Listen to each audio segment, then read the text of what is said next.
Hi, hello, everybody. I'm Frank Stanisci of Candid Frank Live, where you'll find us airing our views here on the Spanglish World Network on Zingo TV, channel 250. Please remember to download the Zingo TV app at the respective app stores for iOS and Android devices. For the rest of you, adjust your glasses so that you can see what's going on. While you download, make sure you rate and leave a comment. Both apps are absolutely free. Zingo TV is available on Google Chromecast, Amazon Fire, Fire TV sticks, Roku sticks, and also on all smart TVs 2016 forward. Now on Candid Frank Live, joining us as usual is the brains of the operation, Aaron William Freeland. Are the glasses okay, Aaron? Do you Uh, need some? Do you need some defogger? I think they're doing okay. I'm just trying to find the right. They're supposed to have this anti-glare spray on them, so like light doesn't reflect off them and blind people, and so you can actually see my eyes. And yeah, that's the You mean stuff. this shite? You mean this shite? Yeah. Yeah, that crap. Can you see my eyes? Can you see I how can. blurry they are and faded and yeah, and washed out with cataracts? Yeah. Well, I hope it. I hope. I hope it works fine. You look great. You know what? I'm going to make a little adjustment myself here. And maybe Appreciate that. I'll go this No, way. I picked up a screw in the tire on the way home from the GO station today, so Oh, I gotta. don't you hate when that happens? Just so annoying. So I've made an appointment uh, with Canadian Tire, Canada's Garage, to get it fixed for Friday. So gonna check tomorrow evening to see if the tire is still relatively inflated before I drive over. If not, I'll swap it out for the spare. There you go. Yeah. And yeah, do you have a real spare, or do you have one of the little, I the little I have a non-frosted donut. a non-frosted? Oh, okay, that means it's small. Yeah, the tiny one. Yeah, I have. Well, if you have to replace that tire, because as most people do know, when a screw goes in your tire, as long as it's in the flat part, it's in that part of your tire. So your tire is like this. As long as it's in that part, you can fix it. If it's up near the sidewall, you got to replace the tire. And I never replace just one tire, and I'm sure everybody's the same. I always replace two tires. So I'll have a spare, if you will, of the same tire that um, the same type of tires. So I'll end up using that one. But it's hard because you don't buy tires every year. At least you hope you don't buy tires every Yeah. year. So what happens is it's like the new, well, used to be. Now the government's clamping down. It's like when you get a new phone, you need a new remote. You can't use the old remote. You can't use the old tire. So you're stuck going, well, will I ever get to use that tire? I wonder. Well, I mean, the thinking is if they do say that it's too close to the sidewall and I do have to get a new tire, I can get two brand new all weather tires for the front. I'll have a full size spare, like you mentioned, for the trunk. And away we go. I don't necessarily need to change the rear tires really for anything because it's a front wheel drive. So, There you go. I'm So it's all primarily good. concerned with that. Yeah, and you know what? Not on the subject of tires, there's the exhibition. There's there's Major League Baseball playoffs, and there's snow tires to think about. Winter's here. those are the wonderful things we have to think about, right? Oh, All most right, definitely. Aaron, everything's going fine for you. Oh yeah, for the most part, everything's all right. Awesome, awesome. Okay, let's get to it, and let's do what we're here to do. And I'm thinking maybe we'll start. I don't know. Let's start with the CFL. The Sure, we can Riders do that. had defensive back Robert Javier. Yeah. Is it Avier or Javier or Yave? I'm never Javier? 100% sure how to pronounce it. Based on the fact that his first name is Bob, I'm probably going to go with Javier, because I don't understand how a lot of American families choose to pronounce their names. I just know it's not how I expect it to be pronounced. I spend a long time watching Italian names of second generation Italians, how they don't pronounce the name properly. But you know what? That's neither here or there. Actually, I can find out for you. Maybe I can find out for you. Well, Maybe. so just for a little bit of background while you're looking for that, Frank, Robert Javier is 6'1", 195 pounds. He was signed by the Tennessee Titans as an undrafted free agent following the 2024 NFL draft and has spent the training camp so far this year with the team. He was 5 seasons at Towson, played 36 games as a Tiger, had back-to-back all-conference accolades in 2022 and 2023, and became the first Towson cornerback to be an All-CAA since 2014. He had an especially strong final 2 seasons at Towson, defending 26 passes over his final 21 games and ranked seventh in FCS in passes defended per game in 2022. So nice big pickup for them. He as a senior, he actually had 8 pass breakups, which is good, and 77 tackles, 1 tackle for loss, and 6 interceptions. So the Riders are getting somebody who is capable on the D end of it and knows how to defend the pass properly. Nope, can't help you with it. They also signed wide receiver Colton Hunchak. So they signed him as they also released offensive lineman Tariq Stewart. Hunchak's 5'11", 212 pounds, enjoys the roughies after having spent 4 seasons with the Stamps. The Calgary, Alberta native was selected by the Stamps in the 8th round in the 2019 CFL draft. Over 35 games played, he has 65 receptions for 606 yards. He originally played for York University between 2015 and 2018. He recorded 1,990 total yards and 18 touchdowns over 27 games. So he'll be a valuable addition to their receiver corps. So Jeremiah Mazzoli's going to start for the Red Blacks versus the Riders.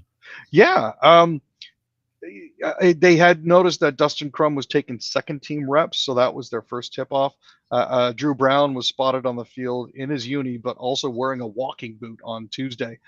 So Bob Dice said that it looks like Jeremiah is getting the nod. Brown was replaced by Mazzoli in Week 17's game against Montreal after the team ruled Brown out with an ankle injury. Before leaving the game, Brown was 8 of 16 for 69 yards and no touchdowns and 2 interceptions. Mazzoli, by comparison in relief, was 17 of 26 for 218 yards, a touchdown, and no interceptions. So things might be looking up a little bit for the Red Blacks. Yeah, when they have an either-or situation with their quarterback, not because one's not good enough, but in fact the other is true. That's really good. The Argos add 4 players to the roster. Any of them a quarterback? Sadly, no. They signed a linebacker, Clayton Glasgow, defensive lineman, Jalen Green, and defensive backs, Willie Drew and Derek Slivka.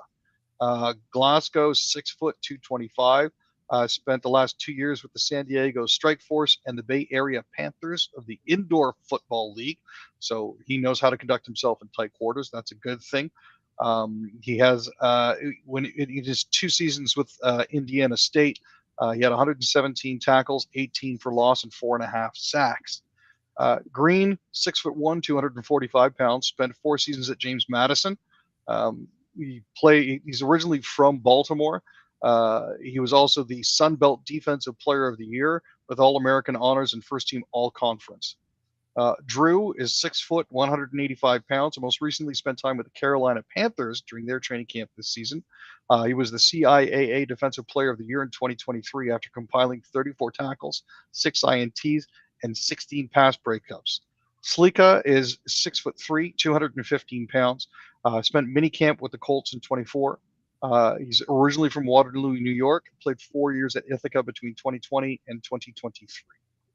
Absolutely. Lions add 6 to practice roster.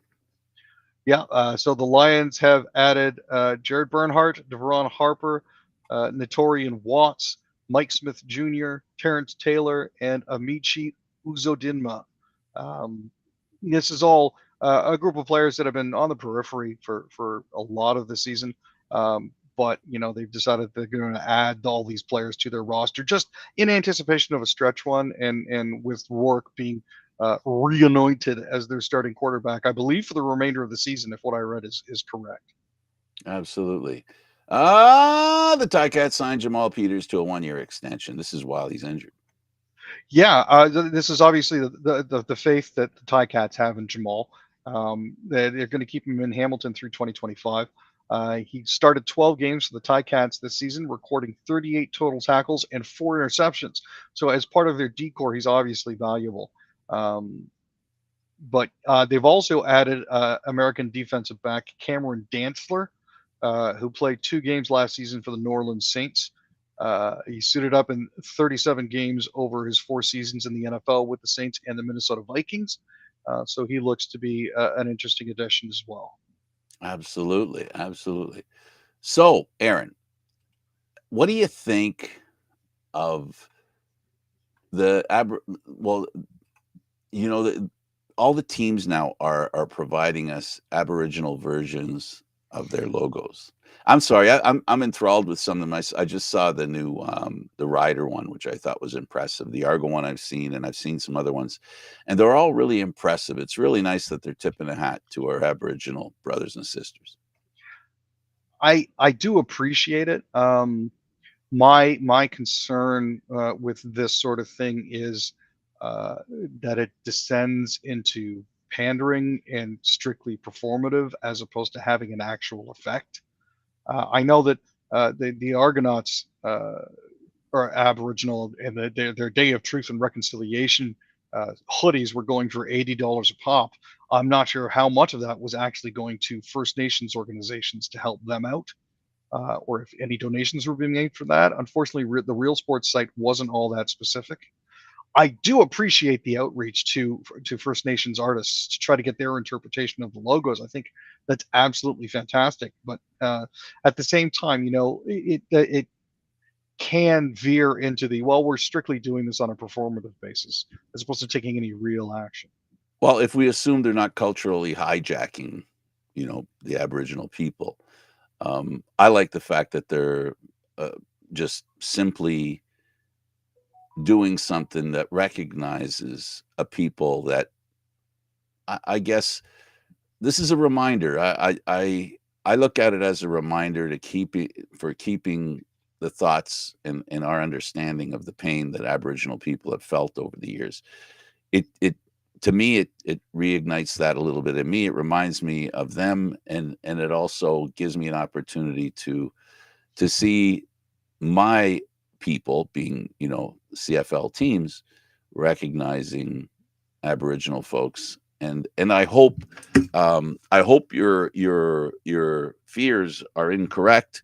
Can I sit here and argue the point and say, well, definitely they're not? I can't, but I'm going to choose to look at it as just a tip of the hat to Aboriginal people, and as you said, giving Aboriginal artists a chance to see, you know, what they want to do, looking at CFL logos. So it is what it is. I Mhm. wish I could sit here and tell you without a doubt it's all meant with really good intention. It's not about selling stuff. Um, all I can do at some point is trust that the CFL is doing it for good reason, not bad. And I'm going to say that if I don't hear about bad reasons being the reason they're doing it, I'm not going to assume it. So that's where I sit on it. But I respect and understand your point. It's valid. All right, let's go to Major League Baseball. The Pirates and first baseman Rowdy Tellez missed 4 plate appearances. That means he loses out on $200,000. This is a tough situation. For the short time that Rowdy was in Toronto, he became a bit of a fan favorite just based on the fact that he would crank out double after double after double.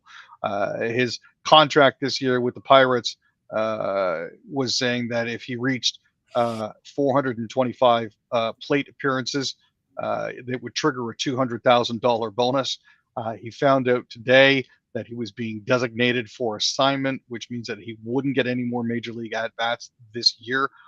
4 plate appearances, or basically 1 or maybe 2 games at most shy of hitting the mark, which is that's just gotta suck. I'm trying to think of other instances where something happens to a player like this that's comparable, but none of the things that I can think of have the same sort of financial well, I mean, he's still getting paid, obviously, but he's missing out on a bonus. I can't think of a lot of other situations where that's happened to individuals, which I got to be honest, just sucks for him, man. I kind of wish he'd gotten those last few plate appearances. Well, if there's a reason for him to feel any kind of bitterness, I think the fact that the team was so bad, um, and made what he could contribute irrelevant. essentially. His contribution now is irrelevant because of where the Pirates stand. They're in last place. They're 73-84, 465 winning percentage, not anywhere near a wild card and not anywhere near where they need to put their best foot forward. And so now what happens in these cases is teams start thinking of financial uh, savings. And the Pirates have always been known as a team that does not spend money. So when you sign with the Pirates and you don't know the team's going to be that good and you're relying on extra at bats or a certain amount of at bats, you got to know when you sign with the team, if you're close and they're not, neither are you to getting more money. Yeah. Um, let's go to Formula One. Analysis: Verstappen shows his petty side when FIA foolishly punishes him for cursing. Bad boy. So for those that haven't caught the drama, there was a formal news conference in which he was asked how he thinks the car was performing, and in his word, he said the car is effed. Only he didn't say effed. He said the censorable version of the word, and the FIA decreed that due to his swearing, the FIA said that he had to complete a day of community service. Now, the crackdown has been a while coming. I mean, you listen to the team radio, and you can hear, it's delayed. It's not live because they bleep all the curse words.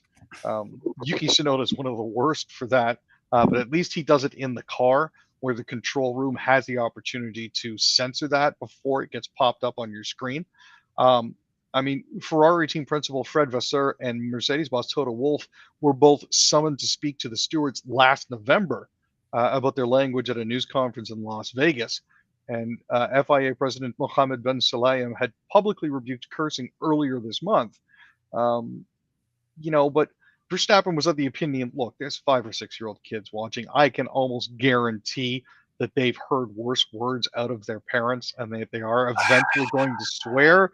I don't get what the big deal is, but this has also fueled speculation that if he doesn't get the treatment that he wants, apparently he is considering early retirement. So, yeah. Oh, yeah. I saw them eyes go wide, Frank. Listen, this is basic.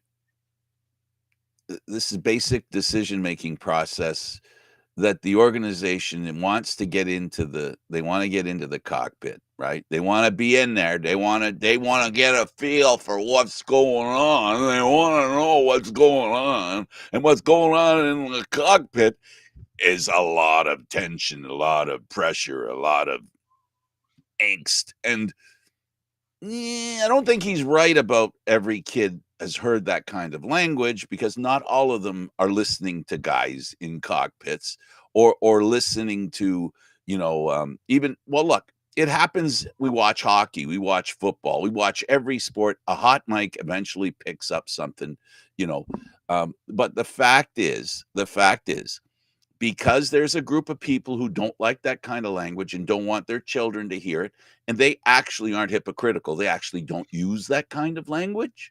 So they would kind of like not to hear that kind of stuff. It's an opinion, it's a desire. And so organizations like the National Hockey League, NFL football, Major League Baseball, and F1, who want those families to spend money, pay attention to it, they're going to pay attention to those folks. Because it's all about customers, right? And let's face it, just because I'm okay with it, I can't expect everybody to be okay with it. So what happens is F1 has to make a decision that keeps them, on the good side of families that don't want that kind of language shared with them. I get it. People swear. I'm one. And it's not always, in a low pressure situation. It's usually in a high pressure situation when you're not thinking. That's when I notice that I do it. I don't do it with a plan. And so if they're going to get into a cockpit where there's a lot of tension, a lot of angst, and a lot of pressure, and a lot of money at stake, and they're sitting in a vehicle, you're going to get that kind of stuff. So I guess the best thing to do, Aaron, is they just put a time delay on what's going on and just go beepity beepity beep when they do that kind of stuff. That's what they're going to have to do. End of story. The other consideration as well is they are owned by a media company called Liberty Media, who purchased them outright in 2017. And Liberty Media are nothing if not savvy when it comes to putting their product on the air. There you go. So, but and the other thing that we have to remember here is in the case of Verstappen or even Wolf and Vasseur in Vegas, their cursing came in news conferences that weren't designed to be consumed by the general public. And there you go.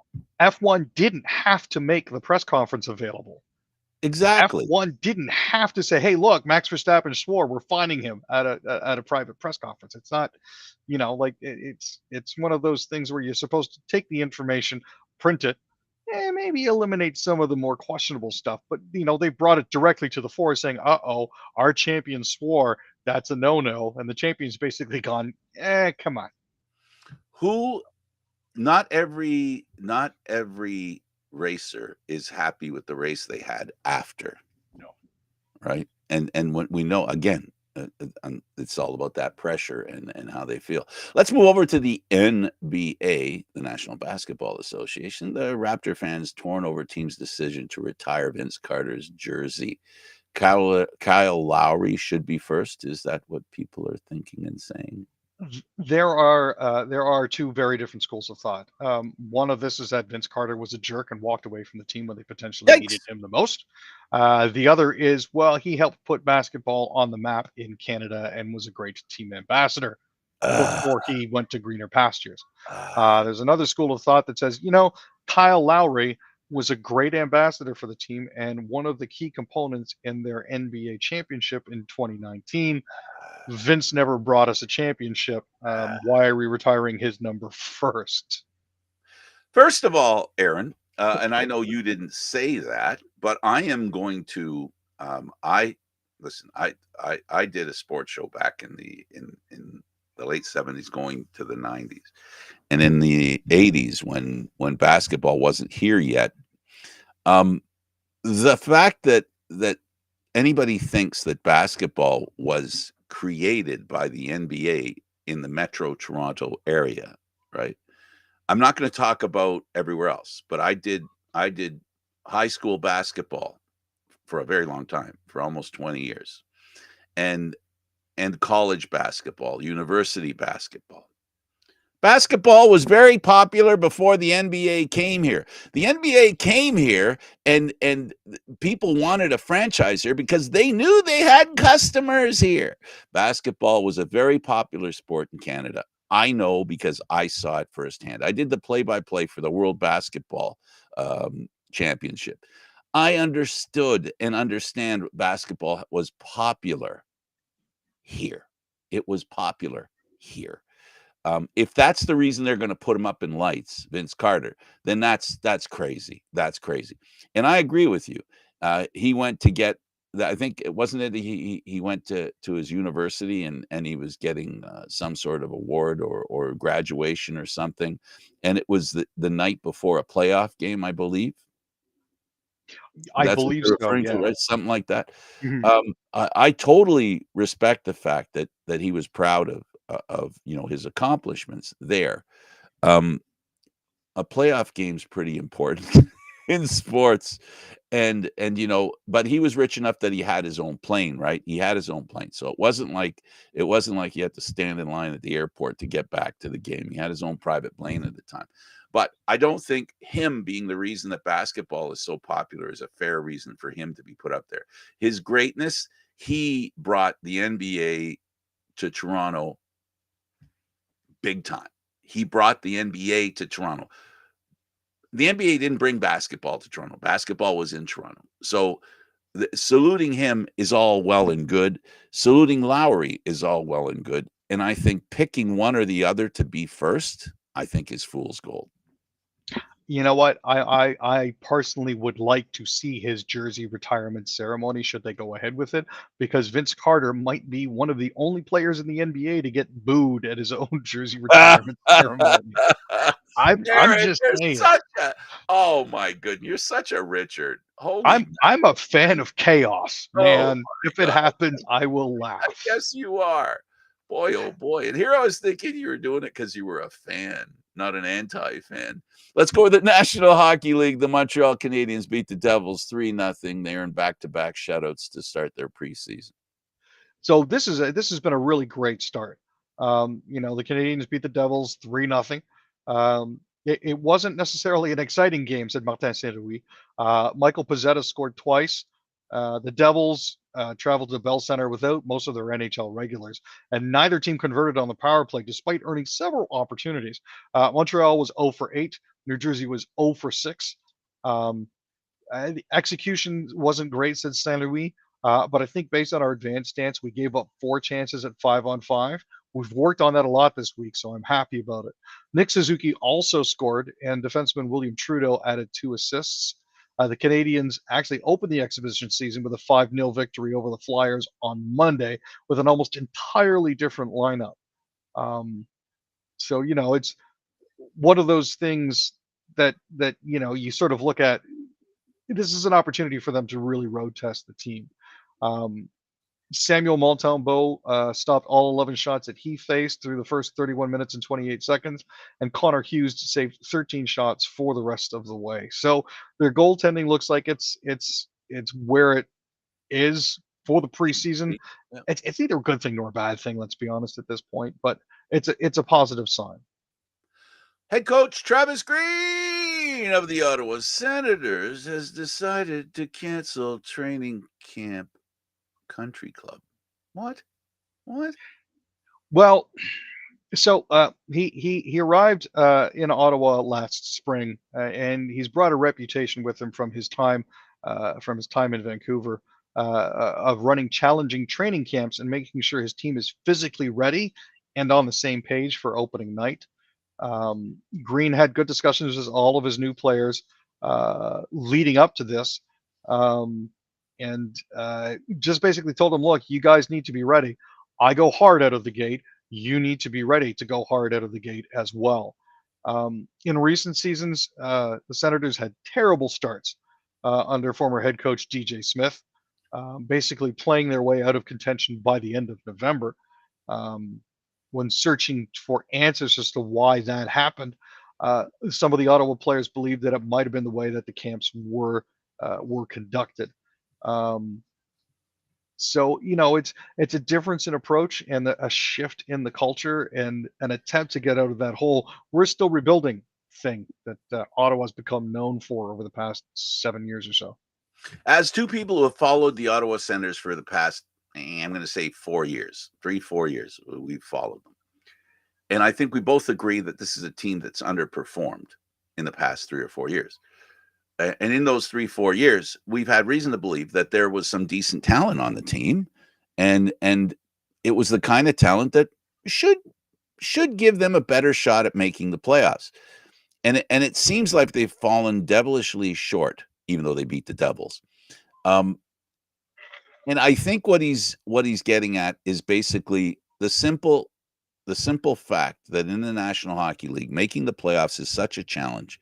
And you said it, you can't put yourself against, behind the 8 ball early in the season because then you're playing catch up. And when you're playing catch up, it is really hard in the National Hockey League because if you have to catch up more than 4 or 5 teams, all 4 or 5 teams are not going to collapse. So you have to be one of those teams that will not collapse at the end of the season. And I talk about the Leafs all the time that they've got to put themselves in a playoff position and put themselves solidly in a playoff position. And I believe this Ottawa club can fit that definition. I think they can put themselves in a solid playoff position if they play to their ability and talent. And I think they can. They've made some changes there, and they brought in some experienced Stanley Cup winners. They brought in some experienced players who know how to play the game and play it right and make it work. And we'll just see if those additions to the lineup help them get to a quick start, which is common knowledge in the National Hockey League. Everybody knows you got to have a quick start. Yeah, the other thing is that over the past 10 to 15 years, there's been a massive shift in the attitudes and the culture in the NHL. Training camp used to be for getting into shape. Mm, Now it's just to fine tune. Players have, based on the salaries that they're getting paid, they have less and less time in the off season to heal up and rest up and have a little bit of fun and let loose before training camp start again. Getting into game shape isn't just showing up at camp for 3 weeks and all of a sudden you're ready to go. It is, as a lot of players are starting to realize, a year-round thing. And there's a right. lot more competition out there for positions, so you've got to make sure that you're ready. Yep, and that's the big question that when players show up at training camp, the question that the organization asks, "Are you ready?" Because if you're not, you end up sliding down the list of players that get a shot to prove they're ready. So it's an interesting situation. Jets sign restricted free agent Cole Perfetti to a 2-year bridge contract. So this is one of those players. Cole's had a lot of success with the Jets. Made the jump straight from the Moose. He wasn't expected to be as much of a standout as he has been. He had 19 goals and 38 points in 71 games for Winnipeg, his third in the season. Um, he found himself in the press box quite often as a healthy scratch, unfortunately, because he had fallen out of favor, with former coach Rick Bowness. Um, Now, what's essentially happened here is he's got himself a 2-year, $6.5 million contract. He gets $3 million in 24-25 and 3.5 in 25-26. They were unable to come to an agreement on an appropriate value for a longer term deal, so he's finally getting one of those bridge contracts, which Smart is move. going to walk him right to the edge of an Smart unrestricted move. free agency. Smart move. Yep. It's the way it's got to be. You just can't assume a guy's worth, double figures a year. You just can't assume it. You've got to see it. It's got to show. Here's a guy who, if there was a possibility that the Edmonton Oilers could spend their whole cap on this one player, Connor McDavid, nobody'd blink an eye. This guy's amazing, and he comes into this season, exhibition season, and the word I see being used is dazzles. He Hey, yeah.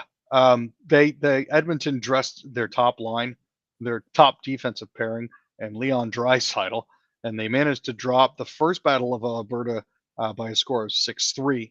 And then going into Calgary, they lost. They lost 6-1 to a veterans-loaded Flames roster. Um, Huberdeau, Mantha, Matt Coronado each had multiple points in Edmonton, while Colin Zeri, Michael Backlund, Yegor Sharangovich, and Nazem Kadri had multiple point games in Calgary. Coronado and Zeri were especially impressive, each scoring 2 goals. But even in meaningless preseason games, Connor McDavid is still Connor McDavid. Um, he engineered the Oilers' first goal, turning a give and go with Alex Kennick-Leipert into an odd man rush before finding a wide open Zach Hyman. And in the third period, he finally got Oilers fans on the feet with a classic McDavid rush goal on a late power play. Um, you know, Making all the right plays, making all the right passes. Unfortunately, they couldn't get more to go into the back of the net. This only makes things muddier when it comes to the Calgary goal situation as well. But when it comes to Edmonton, what we learned last year is you can play yourself out of the playoffs in November and be in the Stanley Cup final in May. What the heck? Well, they're the exception, right? They're the They, exception to the rule. yeah, voodoo wizardry and BS, man. That's all I When can you say. have a guy like that on your team, he can literally pick you up and carry you. I look forward to seeing him playing for Team Canada. That's what I look forward to. 100%. Let's go to the Canucks. They kick off the 2024 preseason with a 3-1 victory over the Seattle Kraken. So the goals were scored by Nils Höglander, Philip Roenick, and Pius Suter, with Artur Sielov stopping 18 of the 19 shots that he faced. Um, there were 2 fights, a lot of stuff after the whistle.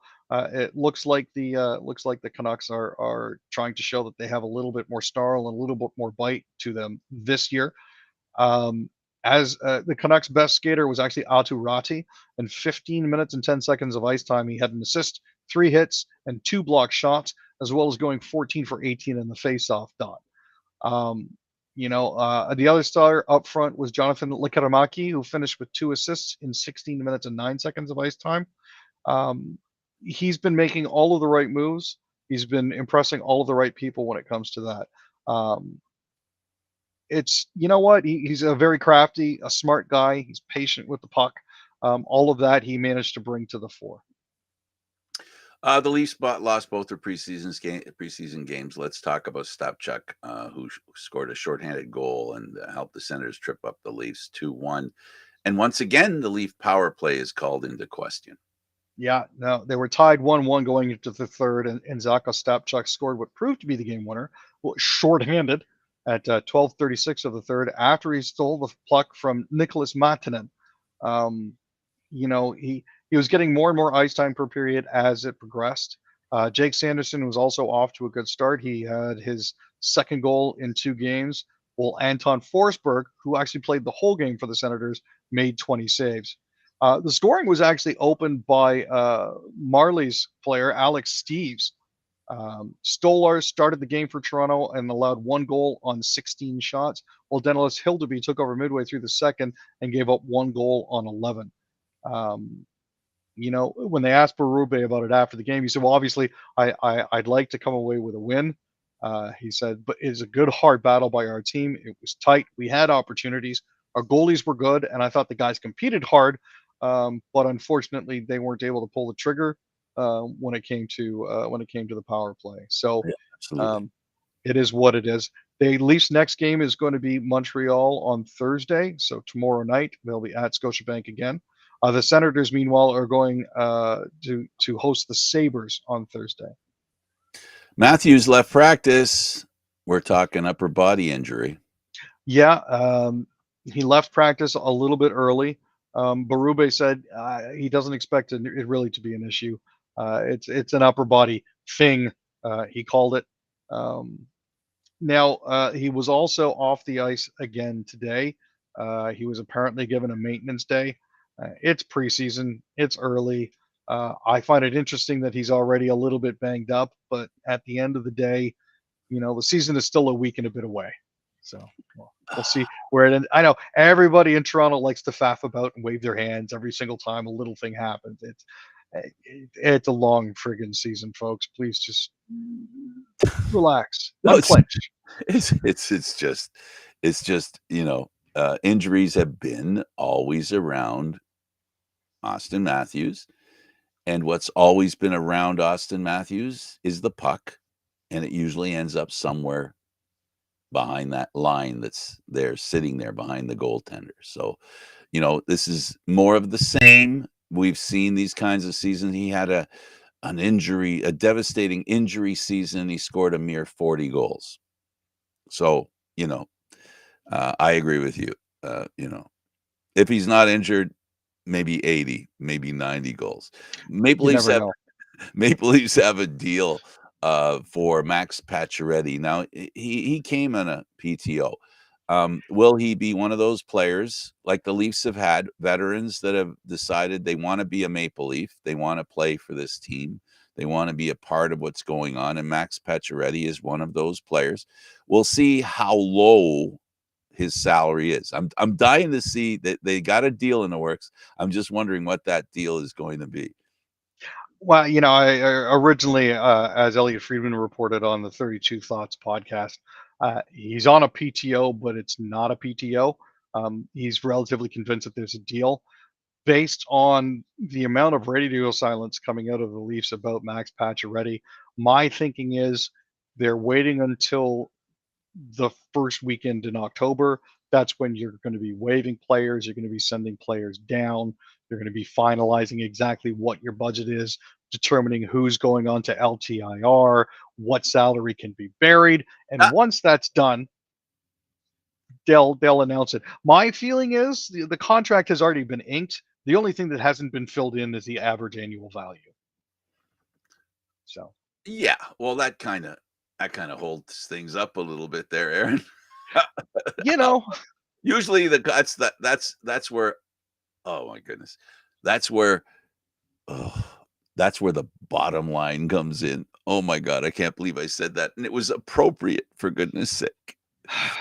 let's talk about Phil Kessel, a former Maple Leaf, and look at that. He wants to play, and he's not worried about the Ironman streak.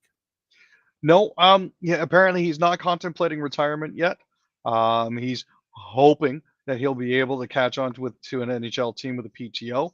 Um, a couple of teams have stayed in touch with his agent Wade Arnott. They want to see how things play out in their camps and preseason before circling back. Kessel has been skating with NHL players in Arizona before camps opened and is currently training and keeping in shape. He says he doesn't care about his regular season Ironman streak. If teams were worried about dealing with that, he would be open to missing games and playing whatever role was asked of him. Personally speaking, I hate the way that he was run out of Toronto by the fans. I feel really disappointed in that and run out by the media. I am hoping he catches on. There's even a little piece of me that kind of hopes he might come back, but I don't know if he'd be willing to under the current regime. I have a black Leaf jersey with his number on it. And there you go. Name on the back. I never had a problem with him. He had a bit of Guy Lafleur with him, in him. Guy Lafleur wasn't exactly, he's a guy who used to smoke cigarettes in between periods. And yet when he got on the ice, the two things didn't correlate, right? And the thing with Kessel is that he was such a natural hockey player. And the physical side of what he was physically played well into what he did on the ice. He fooled people. His speed fooled people, and he was a great goal scorer. And you know what? He actually was on 2 Stanley Cup teams, and he should have got the Conn Smythe Trophy the one year. Oh, for sure. For sure. I mean, this guy never got the credit that he was due.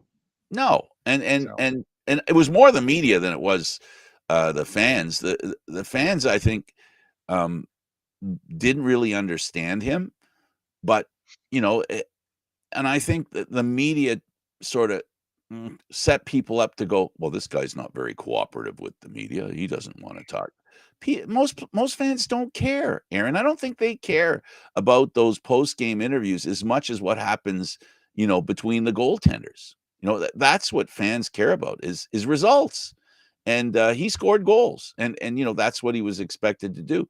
I think that the hockey purists had a problem with him because he didn't do what he's supposed to do as a hockey player, as we purists think he should be. So he was an oddity, but he was fun. He was and he had a good sense of humor too, and he didn't have a thick skin, or I should say, he didn't have a thin skin. We remember him being traded at the All-Star game. I mean, and he didn't freak out. He was a good sport. And yeah, I agree with you. He'd look good in a Leaf uniform right now. And you know what? The power play could use a guy like that, a trigger man like that. So they've got some guys. The Leafs got guys who can set people up, but they lack the guys with finish. And he, perfect guy for this. Speaking of guys that can finish, James Van Riemsdyk. I want to just put him in a blue uniform and just stick him back in front of the net again, tipping pucks. Him and John Tavares being the low man. He got signed though. I know he did. Signed. It's so frustrating. And I get what you're saying. A one-trick pony. We look at a one-trick pony as somebody that no depth, right? But if the trick that he can do is one that your team can't do, that's not such a bad thing. So I hear you, and I'm on board with you. And the Leafs need some trigger men. They don't have trigger men, the kind of trigger men that I think championship teams need. And that's saying on a team that has probably one of the best trigger men in hockey right now.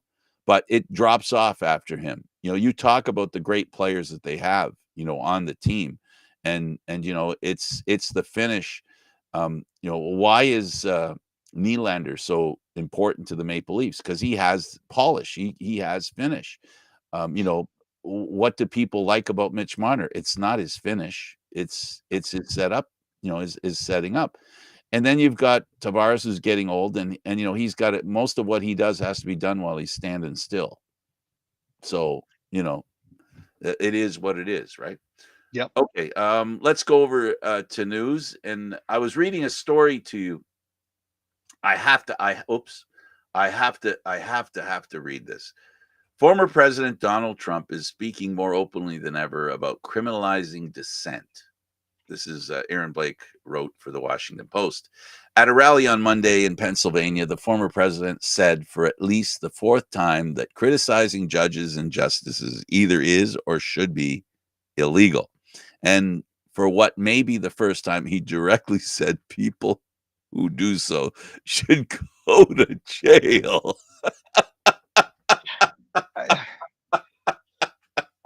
I can't with this guy. I seriously can't, man.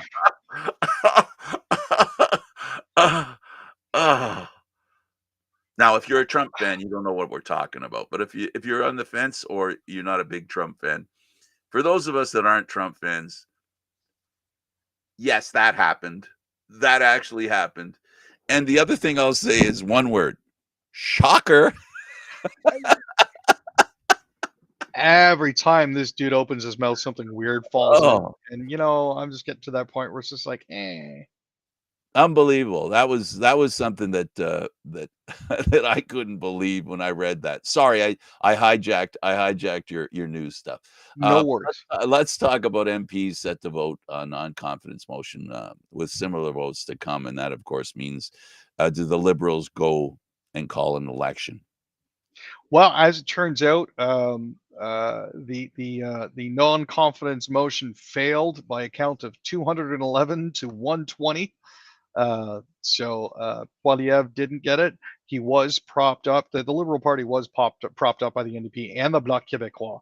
But the Bloc had an additional caveat to their support, and that is they want the Trudeau government to top up the pensions and to pass two block bills by October 29th, or there is the potential for the Bloc to bring another motion to another motion of no confidence to basically cause a snap election. Absolutely. Let's talk about the Bloc to push for an early election if government doesn't top up pensions October 29th. So basically, what they want is they want the government to put through Bill C-319. This would hike old age security payouts by 10% for seniors between the ages of 65 and 74. The government originally topped up OAS payments for seniors 75 and older back in 2022. So now they want this expanded to individuals who are just hitting the normal retirement age of 65. He also wants the government to agree to pass a Bloc private members bill C-282 that exempts supply managed farm sectors like dairy, poultry, and egg farmers from any future trade negotiations. Both of those, Blanchette is saying, have to be met by October 29th. If they're not, the Bloc will start negotiations with the Conservatives and the NDP on another no confidence motion. Well, on the old age security hike of 10%, how do I vote for these guys? Oh, wait, they're not in my province. Yeah. No, I refuse to admit that I can be bought. And I understand. I can be rented, but I can't be bought. I understand you're looking at this strictly from an altruistic point of view. Oh, absolutely. There's nothing. I have no bias here. There's no conflict of interest here for me to agree with this. Yeah, okay, all fun aside. Whatever they decide, let's talk about severe thunderstorms and the risk they cause. So we are looking at severe thunderstorms before rain is going to be clearing out of Ontario. Now, the showers are supposed to come to an end today, but there's a lingering thunderstorms threat that could impact parts of southern and eastern Ontario throughout the day. Rumbles of thunder and periods of heavy rain obviously hit us last night. That was not a lot of fun. But it is going to be making for a mostly sunny and warm end to the week. Temperatures are going to be hovering in the lower 20s on Thursday and Friday, and sitting about normal for this late in September on Saturday. The weekend is supposed to be clear, but there's no guarantee of that at this point. So Ford wants to build a tunnel under Highway 401 across the GTA. Now, he hasn't discussed costs, but here's the thing I'm going to predict after seeing what happened on Eglinton. And of course, the transit system they built there and how long it took. Cars won't be on the ground by the time this thing's finished. They'll be in the air, so the tunnel won't be necessary. It cost $8 billion to build a 2.5 kilometer section of a similar tunnel in Boston. This proposed tunnel is going to be 20 times as long. It's going to be about 50 kilometers long. You take that 8 billion, multiply it by, I don't know, you used to be in construction, Frank. If you're trying to calculate cost for that, how much would you multiply that $8 billion by to get the appropriate amount? I'm thinking upwards of $200 billion just to get this done. More if you want to get it done on time. And this is based on the fact that right now in the world, there is not a busier highway than the 401. In the world, we're not talking about in North York. We're talking about in the world. This is the busiest highway. And by busiest, I mean, wow. Can you imagine the traffic if they're going to dig under the 401? They're going to dig under. What happens on the top? What happens on the 401? What happens with the 401 while they're doing this? What happens to the people who are driving on the right. They're gonna be driving on Lawrence Avenue. I can't wait for that. There was one other thing I wanted to cover before we left off. Please do. It's a bit of a lighter note for everybody here. Fat Bear Week is coming up at Katmai National Park and Preserve. For those of you who haven't participated in this before, it's basically a photo contest that Katmai Park puts on, where everybody votes on the chonkiest of the chonky when it comes to their bears who are preparing for hibernation. So if you guys don't mind looking at animals that are thick, you can always go to their website between the 29th and the 8th of October. To take a look at the contestants for Fat Bear Week, their Fat Bear Week tournament. You know, there are going to be a lot of offended bears. You realize that, don't you? We're talking about grizzlies here and brown bears. We're not talking about those kinds of bears. This is politically incorrect. We shouldn't be laughing at overweightness.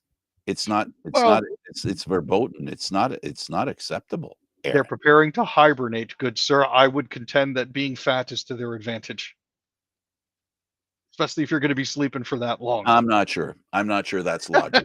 I'm not sure. I'm sure there's somebody somewhere saying, let a bear be fat. Don't criticize it. Oh, that's the point. We're voting for who we think is going to be the fattest by the end of it, or who we think looks the fattest. So I'll send you the link once we're done, Frank. You can take a look and make up your mind for yourself. Somehow I don't want to make up my mind. It's not something I want to contemplate for too long. We have to be very careful nowadays. I mean, it is a bear. Wait, I better stop talking right now because I was just about to refer to a bear as an animal. Can we do that? Can we refer to a bear as an animal? Yeah, in particular these ones for sure. Okay, good. Okay, so that's where I'm going to stop. I'm ahead of the game. Aaron, thanks for doing this, buddy. Hey, always glad to be here, Frank. For Aaron William Freeland, I'm Candid Frank Stanisci. Thank you for watching Candid Frank live here on Mondays, Wednesdays, and Fridays at 6 p.m. Eastern Standard Time. This show can also be heard on the Spanglish World Radio Network. For Candid Frank Live, other news, entertainment, and sports programming we offer, please check out SpanglishWorld.ca. Spanglish World. Watch it, hear it, read it, download it, and live it. Thanks for watching, everybody. Ciao for now. Eduardo, are you there to turn us off?